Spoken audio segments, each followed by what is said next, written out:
ये तो आपको पता ही है कि पूरी ही दुनिया में 195 यानी कि 195 टोटल कंट्रीज हैं। पर अगर मैं आपसे सवाल पूछूं कि इन 195 कंट्रीज में से कौन सी कंट्री यंगेस्ट है, तो आप लोग क्या जवाब देंगे?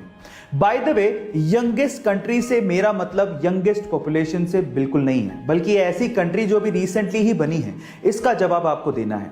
चलिए इसका जवाब मैं आपको देता हूं। उस कंट्री का नाम है साउथ सूडान, जिसे कि सन 2011 में, जी हां, सन 2011 में सूडान से फ्रीडम मिली थी। यानी कि सन 2011 में साउथ सूडान कंट्रीज की लिस्ट में शुमार हुआ था। है ना ये इंटरेस्टिंग फैक्ट? तीखी होने के बावजूद भी इस दुनिया में कई लोगों को मिर्ची खाना बड़ा अच्छा लगता है, लेकिन थोड़ा संभल के गाइस, क्योंकि इस दुनिया में एक मिर्ची ऐसी है जिसे खाने के बाद आप लोग सीधे ऊपर पहुंच जाओगे। हाँ गाइस, ये मिर्ची इतनी ज्यादा डेंजरस है। इस मिर्ची का नाम है ड्रैगन ब्रीथ चिली पेपर, जो कि इतनी ज्यादा डेंजरस है जिसे खाने के बाद आपको लगातार शौक लगते हैं और उसके बाद आपकी मृत्यु हो जाती है। पर सवाल यह है कि इतनी डेंजरस मिर्ची को आखिर बनाया क्यों गया? तो उसका आंसर यह है कि इसे मेडिकल ट्रीटमेंट में इस्तेमाल किया जाता है एज एन एनेस्थेटिक ड्रग, जिससे आपकी स्किन को सुन्न करके ऑपरेशन किए जाते हैं। है ना इंटरेस्टिंग फैक्ट? कोका कोला एक ऐसी ड्रिंक जो पूरी दुनिया में बहुत ज्यादा फेमस है।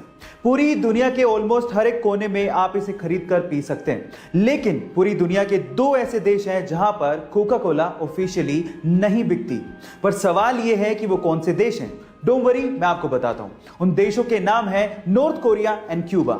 अब नॉर्थ कोरिया या क्यूबा का नाम सुन के शायद आप ये सोच रहे होंगे कि वहां के तानाशाही की वजह से ये ड्रिंक्स वहां पे नहीं बिकती होंगी, लेकिन ऐसा नहीं है। यूएस ने खुद ने ही इन दोनों देशों पे ट्रेडिंग के प्रतिबंध लगा रखे हैं। हालांकि अनऑफिशियली ये देश मैक्सिको और चाइना से, जो कि इनके नेबरिंग देश है, वहां से एक्सपोर्ट करके कोका कोला को मंगवाते हैं। यानी कि महंगे दामों में आप वहां पे कोका कोला का सिप का मजा अनऑफिशियली ले सकते हैं, लेकिन ऑफिशियली नहीं। गाइस, कंपनीज में सिलेक्शन किस बिहाव पे होता है? क्या आपने कभी सोचा? मतलब ऐसी कौन सी क्वालिटी है जो आप में हो जिससे आपका जॉब इंटरव्यू में सिलेक्शन हो जाए?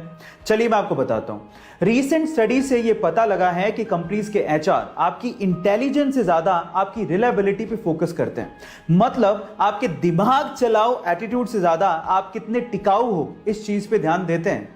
आप ट्रस्टवर्दी हो कि नहीं, आप जॉब पे टिकोगे कि नहीं, ये उनके लिए ज्यादा मायने रखता है। गाइस, आप लोगों ने स्कैम 1992 का ये डायलॉग तो सुना होगा, the most expensive thing in the world is trust and cheap people can't afford it. So guys, अपने इंटरव्यूअर को ये यकीन दिलाइए कि आप रिलायबल हैं। गाइस, जब भी अर्थ शेक करती है यानी कि धरती हिलती है तो उसे अर्थक्वेक कहा जाता है। आपको तो ये बात पता ही होगी। और हमारे साइंटिस्ट लोगों ने हमारी अर्थ पे बहुत जगह पे अर्थक्वेक्स को रिकॉर्ड भी किया है। आपने भी कभी ना कभी इसे महसूस किया होगा। लेकिन सवाल यह है कि अगर हमारी अर्थ प्लेनेट को छोड़ दें तो इसके अलावा अगर किसी और प्लेनेट पे ऐसे ही वाइब्रेशंस महसूस किए जाएं तो क्या उसे भी अर्थक्वेक ही कहेंगे? नहीं। आपकी जानकारी के लिए मैं आपको बता दूं कि नासा ने पहली बार, इतिहास में पहली बार 6 अप्रैल 2019 को ऐसे ही वाइब्रेशंस मार्स के सरफेस पे रिकॉर्ड किए थे, जिसे मार्स क्विक का नाम दिया गया था। है ना अमेजिंग फैक्ट? आप लोगों ने हेवेल्स कंपनी का नाम तो जरूर सुना होगा। मे बी आप में से बहुत सारे लोग हेवेल्स कंपनी के इलेक्ट्रिकल अप्लायंसेस यूज भी करते होंगे।